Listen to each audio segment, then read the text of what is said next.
Hello, everyone, and welcome to this week's episode of Mastering Dungeons, your favorite tabletop news, podcast, talk, design stuff. I'm Shawn Merwin here with Teos Abadia. How you doing, Teos? Ooh, Shawn, I got defeated by outdoor projects, but in between that, I was able to watch some amazing basketball. 2 out of 3 teams prevailed. Duke women, Duke men went forward into the Sweet 16, but Santa Clara was robbed, I say robbed. And that was the Mike Shea Sports Minute. How are you doing, Shawn? Yeah, I'm doing okay. I'm very proud of the Duke Blue Devils for beating a very low-ranked team where only 5 of the players on the other team actually played in the entire game, but good job, Duke. You go. And with that, with my Duke beatdown, I'm going to get right into our listeners' stuff. We have a lot of great listeners sending in stuff. They send it in via our email, which is masteringdnd@gmail.com, via our Patreon, Discord, YouTube, Mastodon, Bluesky, wherever you listen or interact with us. You can ask us a question. We're going to start with Sean Hillman via YouTube, of all places. For a game that is about defeating monsters, the adversaries of 5e seem to be both boring and easy to kill. As mentioned, many players, new and old, already know the weaknesses of the classic monsters. I've noted that encounters that turn into combat are too easy or deadly. There's little in between. Is that a design choice?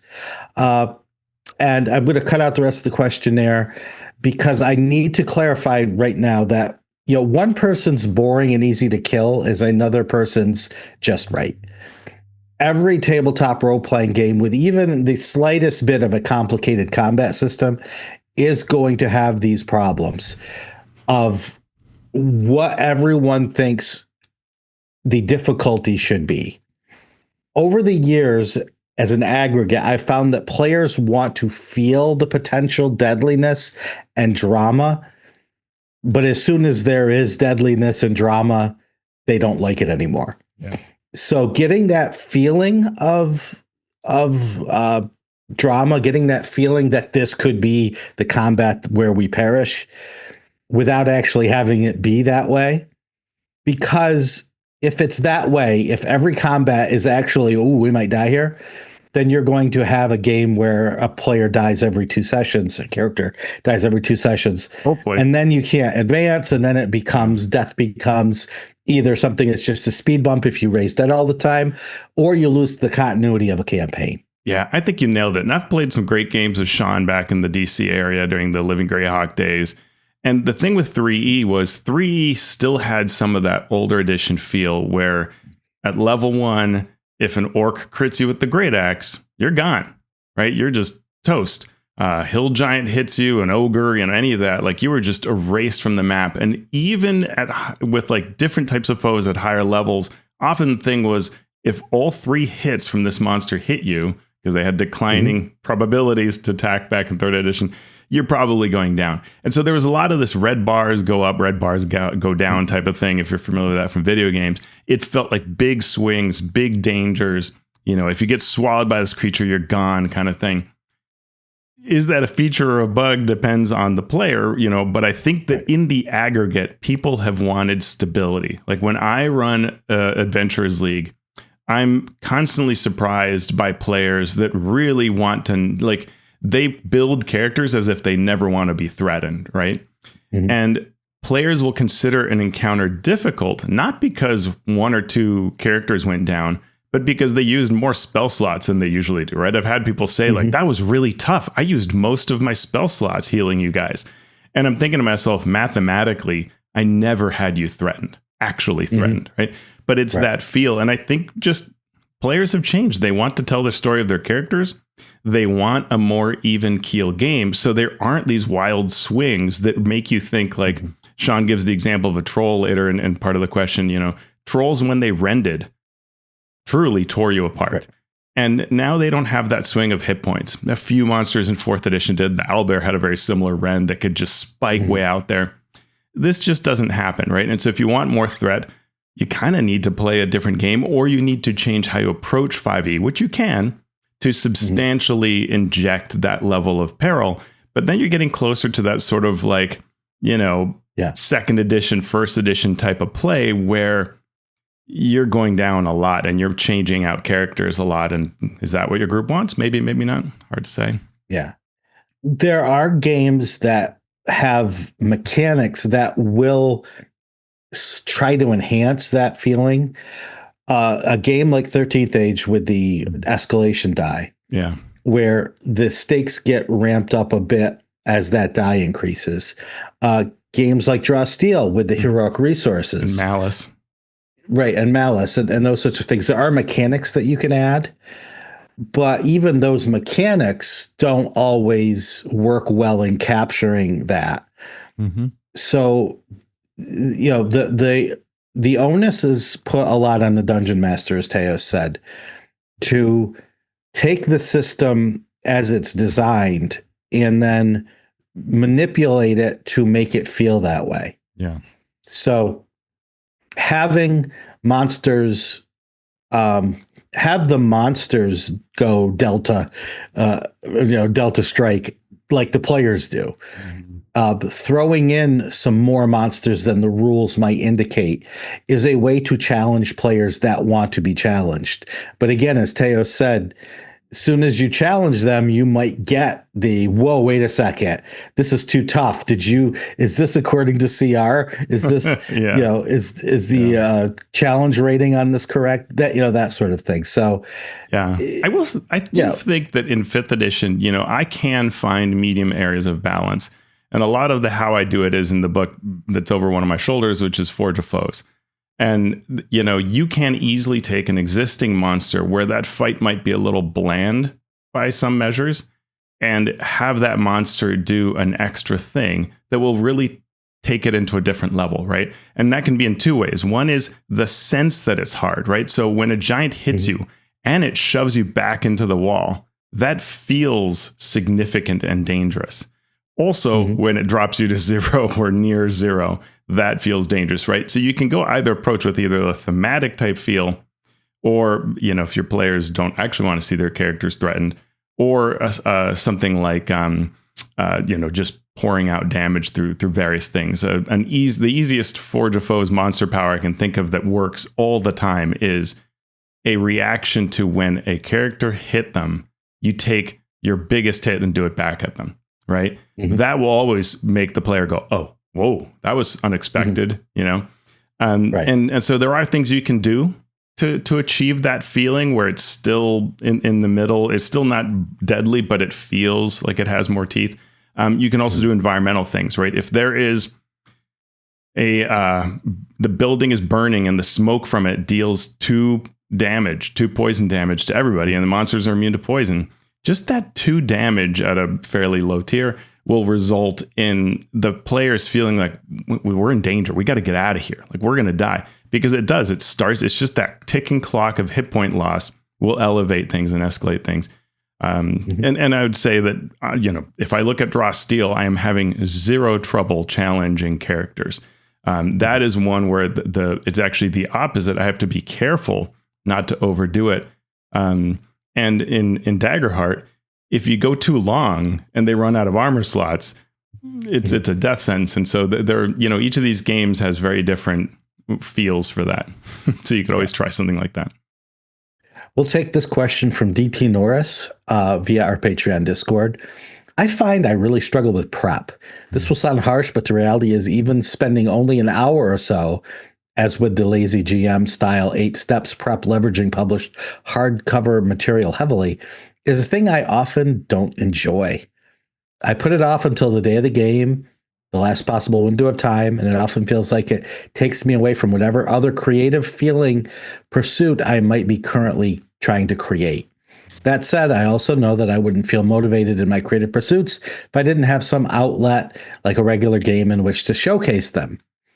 I've also realized I can't hard link my creative crafting work to a specific game session, as it turns the crafting work itself into feeling like it was forced and has a deadline. DT asks, how do people handle this? And it resulted in an interesting discussion on our Discord, where DT shared that he largely uses pre-written adventures, but feels he has to know what's happening several sessions at a time and then work through all of that, taking on more work than just one session. He also is doing intricate, cool things with character backstory and the like. And so there was some great advice on different ways of breaking up prep, getting inspiration from film or other sources to inspire us, figuring out what prep we actually use or need, and then try to find a way to prep the things that will bring us joy as opposed to those things that we don't need. Yeah, and I think DT Norris, was at a particular point in that mindset where you just go, but we're all somewhat there, right? Like, I think we could all benefit from stepping back and reflecting on what we do with our prep in campaigns to make them feel like that prep is fun, it's rewarding, it's the right kind of prep, it is the right amount of time that we spend on it.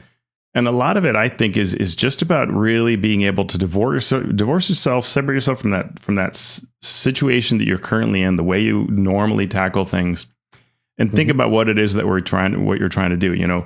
I put X hours in. Does that actually really improve things, right? Like, absolutely, I would encourage people on one level to work on what the characters are doing, their backstories, their goals, but is that paying off, right? We do have to stop and say, well, are the players actually using that? And if they're not, if it's not any more fun than what the published adventure already has, then maybe we change that a bit, especially if that's tiring us, if it's exhausting us to come up with that. And so I think it's always healthy to reimagine where you are and where you stand.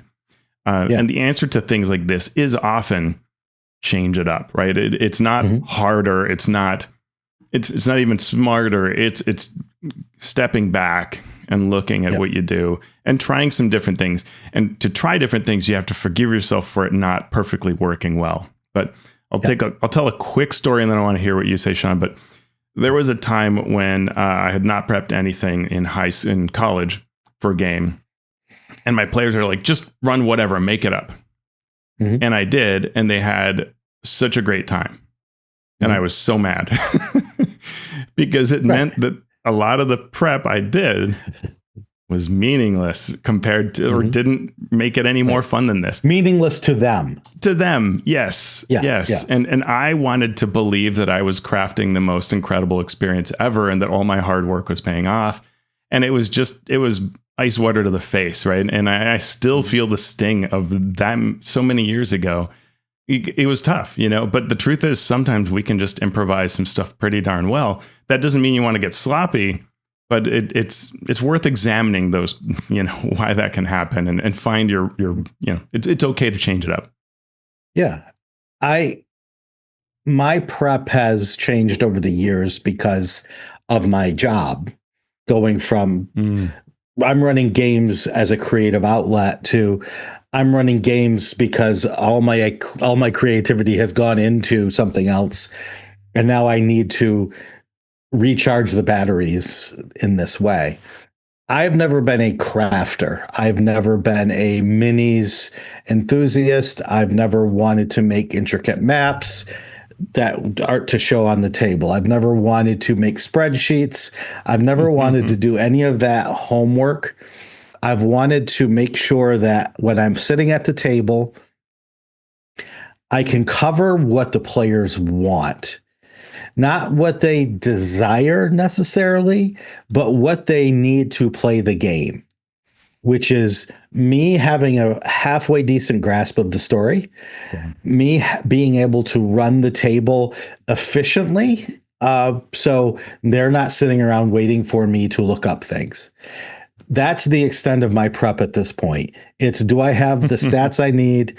Do I know generally what I'm doing? And am I ready to, if necessary or if required, go off in a different direction? And that's all the prep I care to do. And anything beyond that, I feel like a waste of time. Yeah. Yeah, well, and with limited time, that's a reality we have to take on too. Or if we're running several games, right, there's just only so much one can do. Yeah. I mean, I set up for my last Draw Steel game. If you follow me on Bluesky, you see the pictures of my games. Well, that takes some real time to even put the minis on 3D terrain like that looks cool. And it was fun for me, fortunately, very rewarding. But if it weren't, boy, that's a lot of time to spend. And so, yeah, it's a great question. I really appreciated this question.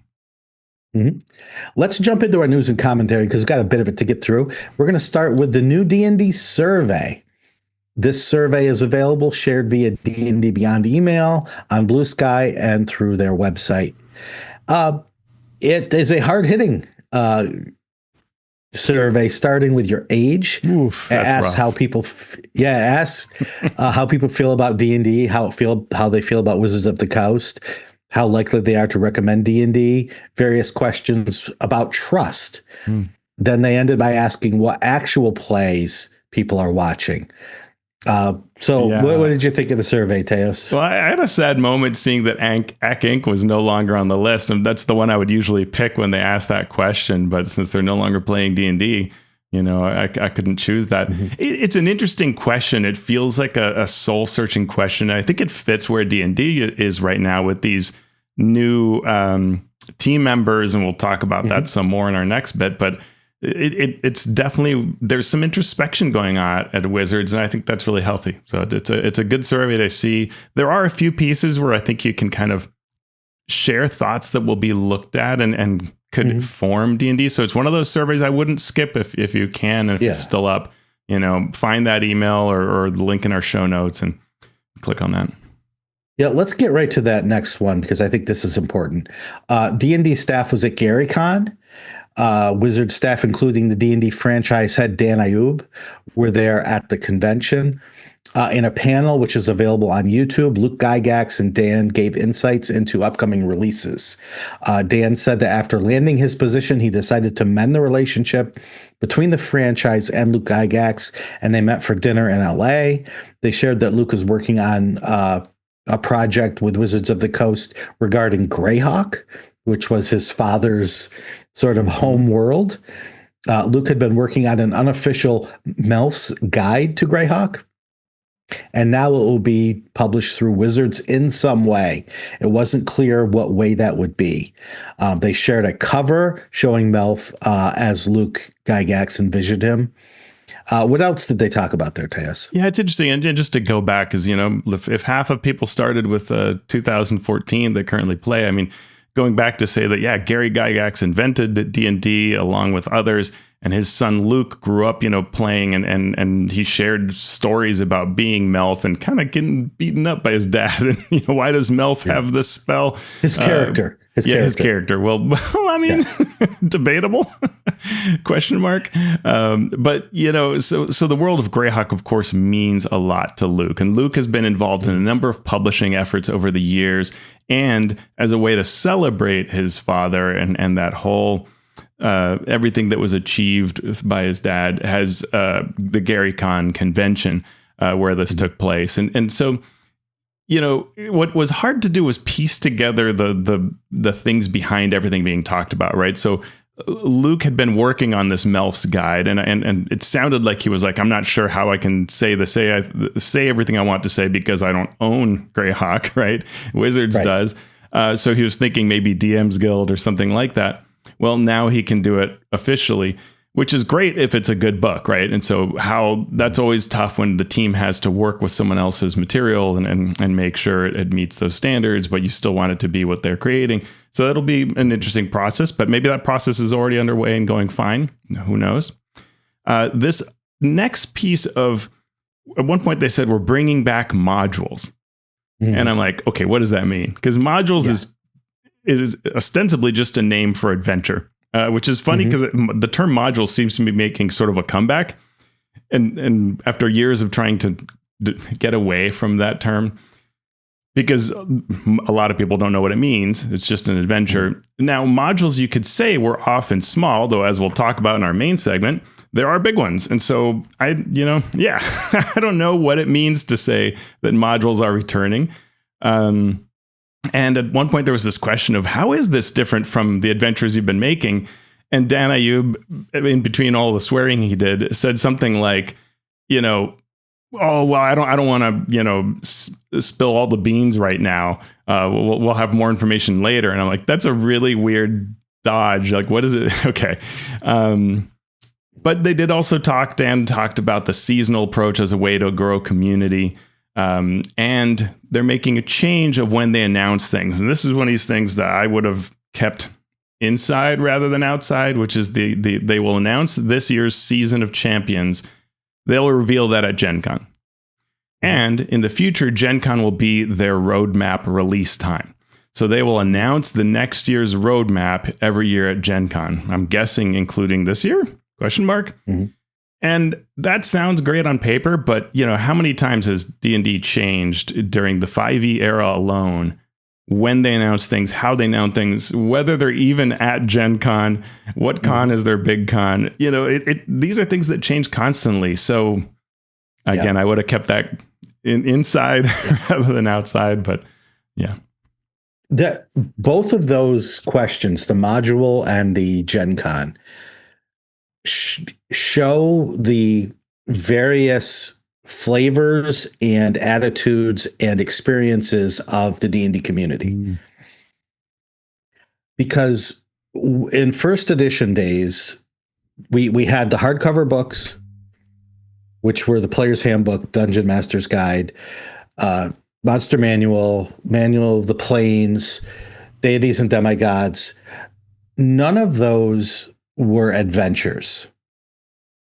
The adventures were released as softcover and much shorter. So the books were books. The adventures were modules. And that word meant something very specific. Sometimes people refer to modules and they mean between 32 and 64 page or 48 page softcover things that are not cost efficient to publish. So when the question came, will you be releasing modules? Some people were thinking, just in that very strict definition of a module. Some people are just thinking adventures. Are you going to be releasing adventures? And so by answering a question about modules without knowing that full history and what exactly it means, then immediately on social media and on forums, people were like, oh, they're releasing modules now. Well, they'll be and they started making assumptions based on their personal definition of what a module means. So, questions like that, it's great that the Wizard staff is out there. You can tell from Dan, from Justice, from the folks that have been out in the community at Gamma, at other shows, coming on to our shows. Yeah. You can tell that they're new to the D&D fandom. Not that they're new to D&D, but they're new to D&D fandom, and they just want people to see this enthusiasm they bring. And it's both inevitable, but it's also sad that they're going to come up against just haters for no good reason. People who are unhappy for probably good reasons in the past and are going to hold them accountable for those things that they had nothing to do with. And so along with this enthusiasm, along with this outreach, there needs to be also an awareness. And I'm not saying like a PR type awareness. I'm saying just a general awareness of what pitfalls are waiting out there for you when you move forward. Because as Teos said, saying that we're always going to be releasing the roadmap at Gen Con gives power to Gen Con, right? To start saying, well, now we know that Wizards really needs us, so we are going to double the price up blank, right? And I'm not saying that they would do it, but these are businesses. Yeah, these are businesses. And they're going to leverage what they can to do what businesses do, which is make money. Yeah. So, it's It's tough. Yeah, and players too. Players will begin to do, you know what, maybe we should go to Gen Con this year, right? They're going to be huge announcements. Maybe there'll be giveaways. Maybe I'll get to meet the designers that I really like to see, you know? Maybe Mackenzie will be there and I can finally get to talk to her. You know, you never know, right? And it is tough when these communications come. I think the problem is just the track record of so much change, right? There's been so much change over the years. And so trying to say that there's a new reality, I would rather than just say, and we will probably do the same thing in next year as well. You know, just leave it a little more vague, right? On the subject of modules, one thing that I find fascinating is modules were often extremely short. If you take all three against the Giants, G1, 2, 3, that's 32 pages. But no one would say, or very few people would say, that these are short adventures, right? There are many, many sessions of play in G1 to 3. Even in G1, as much as it is in a very short amount of time, of space, there is so much going on because not all the places are filled, and a lot of it is about what you do with this. And so many rooms fit on one page. And there's no art. Yeah, and there's no art, and the font is as minuscule as you can get. You're getting, you know, a couple thousand words on a page. That might be slightly high, but not by much. More than now. You are getting so much dense content, not dense as in hard to read, dense as in just stats and a brief description. Right. So you could play for days. Of gameplay with just that content. Yeah, and I would say that just from the feedback of what we saw to the, say, DMG format, and it's been in a few other projects, that new format where it's very outliney, I don't know that that's been a huge hit. I think it has its utility, and it's people that are probably having fun with it, but I don't know that that's what people are craving. So, you know, that's the fun. It's one of those situations you could have 30 people in a room get excited about modules are back. And if you poll them on what that means, you'll get, 30 answers as to what they actually want it to mean. And so who knows? We'll see. Well, we want to know what a virtual tabletop means to MCDM, because MCDM has announced pricing for their Draw Steel Codex. A Patreon post, which you can get for free as a Patreon member there, talks through the Codex VTT and its pricing. The Codex will be in early access on Steam in the next few weeks. You can already wish list it if you want. There will be a one-time cost of $20 during early access and $30 once it officially releases. It comes from It comes with the rules from the Heroes book. The entire Dalian Tomb is already in and working, and there are, quote, a lot of monsters. But if you ordered the Heroes book before April, you get a coupon for the Steam store. So it's free during early access. And if you purchased in PDF, you get $10 off. The marketplace is not live yet, but will exist in the future. Yeah, pretty cool. And it is a free public post, so anybody can read this post and see. They talk a lot about the concept behind the Codex and stuff. It's really neat. I mean, like when we had Matt on, I said this is one of the things that I thought for sure would be a giant failure, and it's been a huge success. People are really interested by, like, they're impressed by how well the Codex works. I have not tried it myself yet, but people say really good things about it. It's a lot of fun. It even teaches them the rules really well because it enforces a number of rules, or it will pop up and suggest things. Oh, right, that's a rule. Yep. Let's go around the world. Let's look at the tabletop scene in Indonesia. On the blog, Afraid of Encounters, a gamer part of the Indonesian RPG scene, shares the history of gaming in that country. Teos, what did we learn from that blog? Yeah, I mean, at a brief level, they kind of paint a picture of several different waves before 2014, where there are just a few disconnected groups. That kind of mirrors my experience of playing in Colombia, where it's like people who have been outside the country ran into this game, brought it back, and they're trying to run it using English materials. They know of at least one gaming shop that goes back to 2008, but it's pretty disparate, right? And then YouTube and Critical Role begin to grow. And this brings a new wave of interest, and this includes also Stranger Things in that. Some Facebook groups pop up, Discord servers begin to appear, and interested players begin to be connected together. There is an RPG community, D&D Indonesia, that forms in 2017, then a few others. They heavily favor D&D 5e to the extent that people trying to play any other game were called heretics by Indonesians. D&D games were initially only a small part of board game and card game events, but it begins to be this whole idea where cafes and gaming stores start to show up. And the second wave really comes in 2023. A famous comedian, actor, Raditya Dika, releases videos on YouTube playing 5e, and this and Baldur's Gate lead to a ton of people going like, okay, how do I do that? Right? I want to figure this out. And they look it up and they end up at a Discord, they end up, forming communities, and those communities really grow. But a lot of times what this blog says is they hit this barrier where they go, cool, how do I get the books? Wait, they're in English?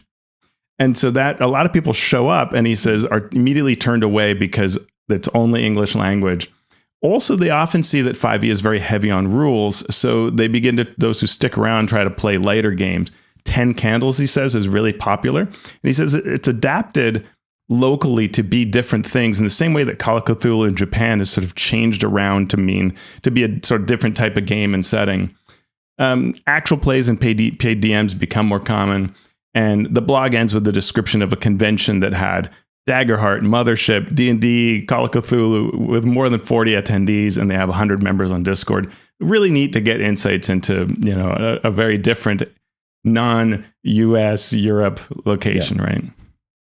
Yep. Well, while we're traveling the globe, let's go to Iraq, where Rascal News had a recent story about role-playing games in that country. Every other Friday, the group Board and Beyond organizes RPG meetups in Baghdad.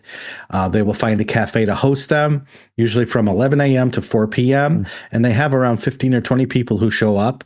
D&D is generally the default game that's played. The article shares some fun quotes with organizers discussing various DMs, what they're known for, from gently introducing new players to challenging those hardcore players. The effort began after the head organizer saw actual plays on YouTube and encouraged friends to get together. Last year, we covered a fascinating story regarding RPG play in Iran, including how it was one of the many ways, or one of the few ways, that men and women could get together casually without getting in trouble with the authorities, because it was an organized social event. Which is apparently okay under that regime.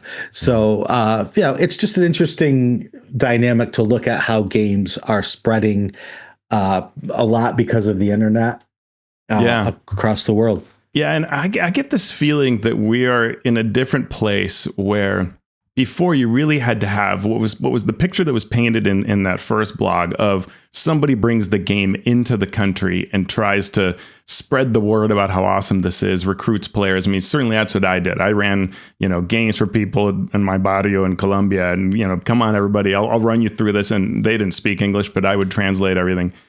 And that can only grow but so much. But when you have local people, celebrities playing, when you can see it in YouTube in your language, this really changes the dynamic and gets people looking for games. And yet, I would say that, Wizards, and especially most other role-playing games, not all, have a very bad approach towards being in any other country that isn't English speaking, right? And so it's, I don't know, I wonder whether we're about to see something where a smart player could really invest in localization and really turn things around. Mm-hmm. Very true. Let's talk about the Origins Game Awards finalist. That was announced recently. Many board, card, and other tabletop games and accessories are honored by the Origins Awards. Under the ones that we're most interested in, role-playing games, the finalists included Age of Vikings by Chaosium, Chew, the role-playing game by Imagining Games, Coriolis, The Great Dark by Free League, Cthulhu Bay by MS Edizonia and Ares Games, the Daggerheart Core Set, Darrington Press, Land of Eam, Deluxe Box Set by Exalted Funeral, the Cosmere RPG Stormlight Starter Set by Brotherwise, Starfinder 2nd Edition by Paizo, the Bonsai Diary by Gene Koo, and Warhammer, the Old World Role-Playing Game Player's Guide by Cubicle 7. What about supplements, Teos? What were the finalists there? So for Best Role-Playing Game Supplement, the finalists are Adventure Calendar 19 Kitty Clack's Christmas by Black Oak Workshop, Alien RPG Rapture Protocol by Free League, Call of Cthulhu The Sutra of Pale Leaves, Twin Suns Rising by Chaosium, Cthulhu by Gaslight, Keeper's Guide by Chaosium, Full Art Dice Set Porcelain by Q Workshop. I swear Q Workshop is on these every year, and I Good for them, I guess. Green Oaks, MS Edizioni, and Ares Games. Pendragon Game Master's Handbook by Chaosium. The Field Guide to Floral Dragons Explorer's Box Set by Hit Point Press. The Vault of Mini Things by Tinkerhouse Games. And Warhammer Fantasy Roleplay High Elf Player's Guide by Cubicle 7. So it'll be at Origins that these winners are announced. Mm-hmm. In a recent study published by the International Journal of Roleplay, we have learned that social theories can be inserted into D&D play and change how people think critically about societal systems. So, Teos, tell us about this critical awakening via RPGs. Well, Shawn, you find yourself in a town where everybody is subjected to servile dependence. And here is this faction you meet that is being manipulated by religious imposters. So this was the setup that these experimenters used. And what they said it allowed everybody to do is that the authors could critique religious fundamentalism and the heroic liberator trope. And players would then report that the game made them think critically of fundamentalism, of colonialism in the real world. Like they would make parallels, right, and talk about in our world this, that, and the other, right? So that was interesting. And the kind of headline here, though I find it, maybe is a little thin, but the concept is one can use a game like D&D to cause this sort of critical awakening, right? To make a connection between our world and this fantasy world. But they noted that D&D's focus on isolated heroes limited the ability to think about long-term community solidarity required for true social transformation. And I can definitely see that, right? The idea is always this: we are these solitary heroes that can solve everything. Communities can't, organizations can't, groups in power can't. We are the ones that solve everything. And so, of course, that puts its brakes on the full lesson being applied. For sure. Geek Native has an article discussing trading card manipulation, where unscrupulous vendors are starting to weigh packs of cards to detect even the most minute weight differences to figure out if there are foil cards in there. Sometimes they might even unseal and resell packs, substituting a lower value card for the higher value card that they remove and then can sell at a greatly inflated price. Yeah, this is pretty terrible, but I could see it. And I've been, I'm this tiny little mouse squeaking, but I have over the years tried to say to whiz kids who seem to never pay attention to anything I say, which is fine, but they have this problem. Every time I open a case, which is every now and then, I will take the boxes and I will manually hold them and go, okay, this one's heavier. And I sort them by order. And then I open them. I'm an idiot this way. Thank you, everybody.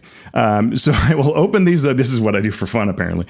I will open them up. And sure enough, the heavier ones are bigger, cooler sculpts that sell for more. This tells me anybody can be doing this set after set after set of WizKids, taking the heavy one, opening that up to sell it for parts, sell the others as the still sealed boxes, right? The other thing is sometimes my boxes either aren't glued fully, so I can just open them and close them back up, and they're the same way they came, or the glue is so weak, I can just pull it away with no sign of tampering and re-glue it. And WizKids really should be doing something about that. And they used to actually do a special type of tape. They used to do a special type of glue so that tampering was very evident. And so I just, I would never buy something that isn't sealed with the cellophane, though that is worrisome, but at least to have this, and it's just companies need to do this, unfortunately, right? And so what Wizards needs to do is it needs to figure out how to equate that weight so that there isn't a difference when you have these packets, because otherwise you're talking about a big impact on the market. Yeah. All right, let's jump into our creator corner here. We're going to start with the guide to make games sustainable. The Green Games Guide has been updated, providing board game manufacturers with guidance on the sustainability of various game components. The guide includes wood, paper, cardstock options, which may be of interest to RPG companies, as well as other components used in board games, but also included in RPG box sets and crowdfunding campaigns. You can go to the greengamesguide.com to see that. Well, Shawn, I have for you Pirate Borg, The Winds of Hell. Zach Goins and Snapback Game Studios have released a full campaign for Pirate Borg. Super fun game. Winds of Hell is a 110 plus page campaign book composed of 6 seafaring, dungeon crawling, hell raising, and port pillaging adventures. It's supposed to be a focused narrative with a lot of flexibility to it. More than 36 monsters, new relics and vessels, demonic and vampiric challenges. And you have until April 15th to back that. Awesome. And last but not least, the Black Ballad for Shadowdark. The Storyteller's Forge previously released the Black Ballad for 5e. I've got one on my stack right there. Now it has been adapted to provide a high-level Shadowdark experience. The premise of this is that you died, but you get a second chance to come back, though you have been changed by the experience. This campaign will include new classes and many other player options, and the Kickstarter campaign for this ends April 16th. Pretty cool. And that was our news and commentary section here on Mastering Dungeons.